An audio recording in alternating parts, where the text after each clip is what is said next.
Assalamualaikum warahmatullahi wabarakatuh.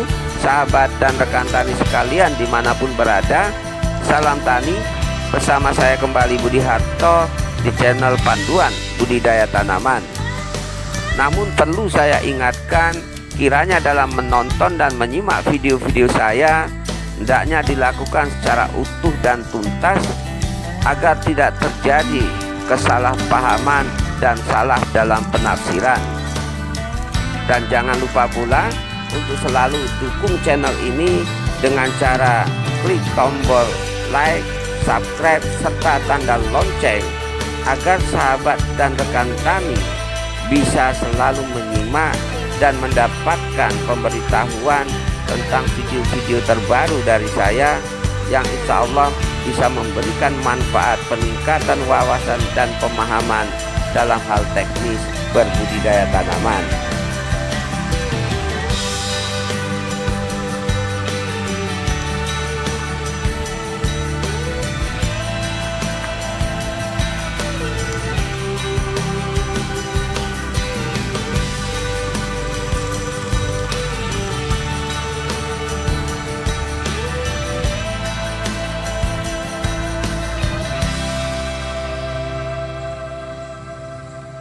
Assalamualaikum warahmatullahi wabarakatuh, sahabat dan rekan tani sekalian.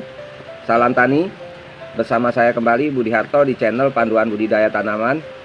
Dan pada video kali ini saya ingin menjelaskan serta memaparkan atas apa yang sudah ditanyakan beberapa sahabat tani kita, khususnya mengenai konten video yang pernah saya rilis pada saat acara Safari Tani, Temu Tani di Wawai Karya, Lampung Timur, di mana saya sempat menyinggung tentang humus atau bahan organik dari pelapukan tumpukan pelepah kelapa sawit yang bisa kita ramu dan kita jadikan sebagai bahan pemupukan melalui proses pemeraman, sehingga memberikan manfaat yang lebih baik dan lebih murah, namun dengan kualitas yang tetap baik, sehingga bagi sahabat dan rekan tani terutama yang tinggal di seputaran perkebunan kelapa sawit yang paling utama sekali ya di Sumatera serta Kalimantan, bisa memanfaatkan kondisi ini, mengingat dalam situasi sekarang ini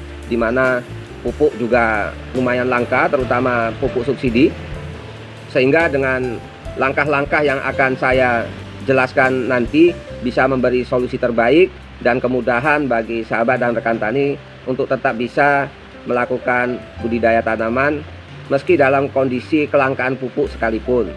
Jadi buat sahabat dan rekan tani sekalian ya, perlu dipahami bahwa bahan organik ataupun humus dari hasil pelapukan tumpukan pelepah daun kelapa sawit itu bisa kita gunakan menjadi pengganti dari petroganik ataupun pupuk kandang dalam proses peramuan pupuk melalui pemeraman, sebagaimana panduan-panduan saya sebelumnya.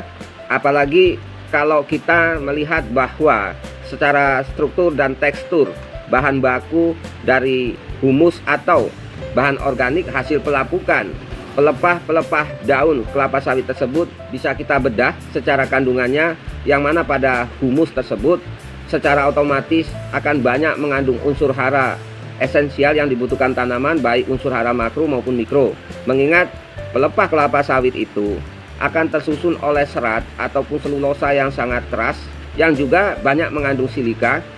Mengingat kalau kita lihat tekstur dan struktur dari kulit pelepah kelapa sawit dengan tekstur dan struktur yang sangat liat dan keras, hal itu mencerminkan bahwa kulit atau seludang dari pelepah kelapa sawit tersusun oleh banyak unsur hara kalium, kalsium, dan silika. Namun perlu juga saya sampaikan bahwa penggunaan kompos atau humus dari hasil pelapukan pelepah kelapa sawit ini, carilah kebun-kebun kelapa sawit yang tanamannya sudah berumur di atas 8 tahun. Saya menyatakan demikian karena pertimbangannya bahwa proses pelapukan dan penguraiannya sudah berjalan sempurna dan diharapkan kompos yang terjadi itu sudah matang, sehingga akan mengurangi resiko atau pengaruh-pengaruh buruk terhadap tanaman pasca diaplikasikan. Namun perlu juga sahabat dan rekan tani pahami secara detail, melihat situasi di bawah kondisi naungan tanaman-tanaman kelapa sawit baik di perkebunan besar maupun di perkebunan rakyat, kita bisa melihat banyaknya vegetasi tumbuhan atau gulma yang didominasi oleh pakis-pakisan atau paku, di mana kondisi tersebut mencerminkan atau sebagai barometer bahwa lahan-lahan perkebunan kelapa sawit secara umum bersifat asam, sehingga akan menyulitkan tumbuhan-tumbuhan dari jenis lain di luar pakis-pakisan untuk tumbuh dan berkembang. Mengingat dalam kondisi keasaman tersebut dipastikan kebutuhan unsur hara tumbuhan-tumbuhan lain di luar pakis tadi menjadi terhambat, sehingga tumbuhan tersebut tidak bisa hidup dan berkembang dengan baik. Namun berbeda dengan jenis pakis-pakisan yang memang lebih menghendaki kondisi tanah atau lahan-lahan yang relatif asam. Selain itu, untuk golongan atau jenis tumbuhan pakis-pakisan ini sangat membutuhkan kecukupan bahan organik yang tinggi. Maka di mana ada lahan yang mempunyai komponen bahan organik yang banyak atau tinggi, maka pakis-pakisan ini akan tumbuh dan berkembang dengan baik pula. Karena tumbuhan pakis-pakisan ini lebih cenderung bersifat epifit atau memanfaatkan sisa-sisa atau bangkai dari pelapukan bahan organik untuk menjadi syarat tumbuh kembangnya, khususnya dalam asupan nutrisi dan unsur hara.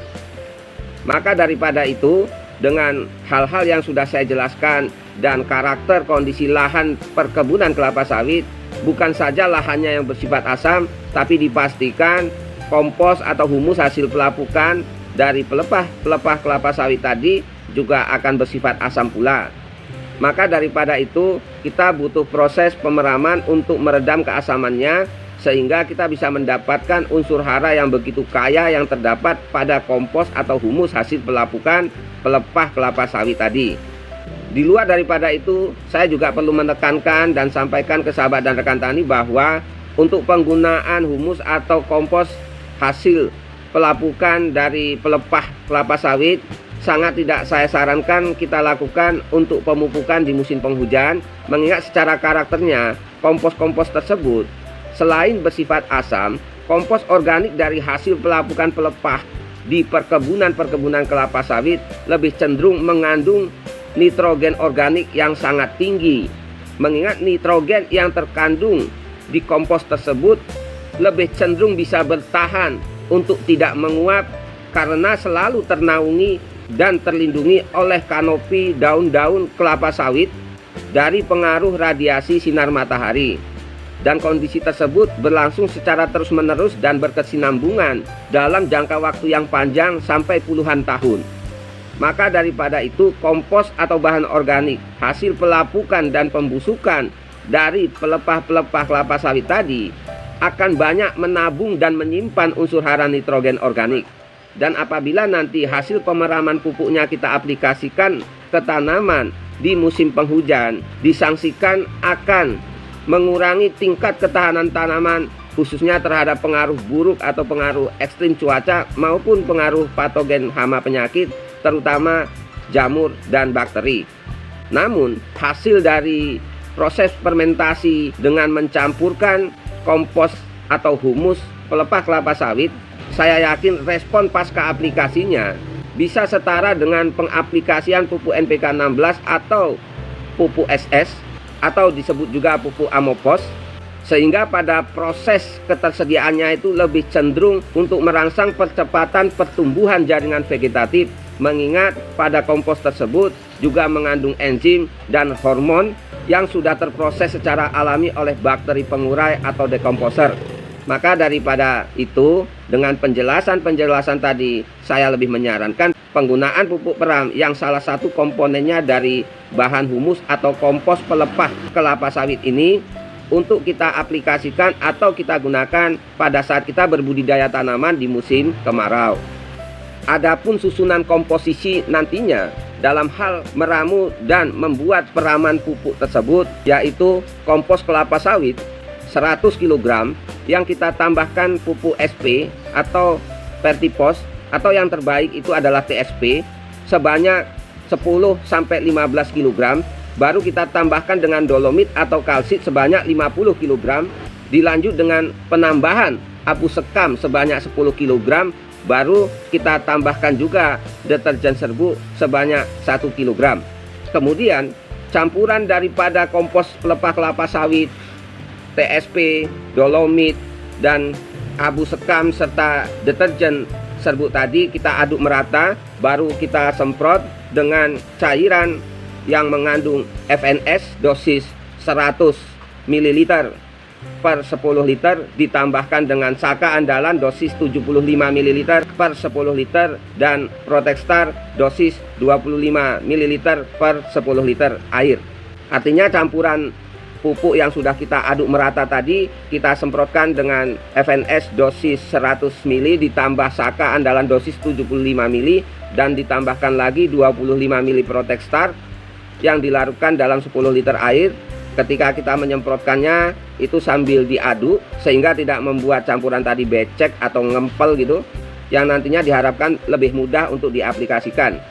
Untuk teknis pemeraman dan perlakuan ini teman-teman bisa melihat video-video saya sebelumnya. Namun yang perlu saya sampaikan ya, dalam penggunaan larutan FNS, Saka, dan Protextar saya tetap menyebutkan dosis per 10 liter. Hanya saja apabila nanti kebutuhan teman-teman itu misalnya cuma 5 liter, ya teman-teman tinggal membagikan dosis tersebut sehingga penggunaannya tidak mubazir. Jangan pula nanti saya mengatakan dosisnya 100 ml per 10 liter ditambahkan 75 ml per 10 liter, teman-teman membuatnya tetap 10 liter juga. Kan sayang ini banyak terbuang.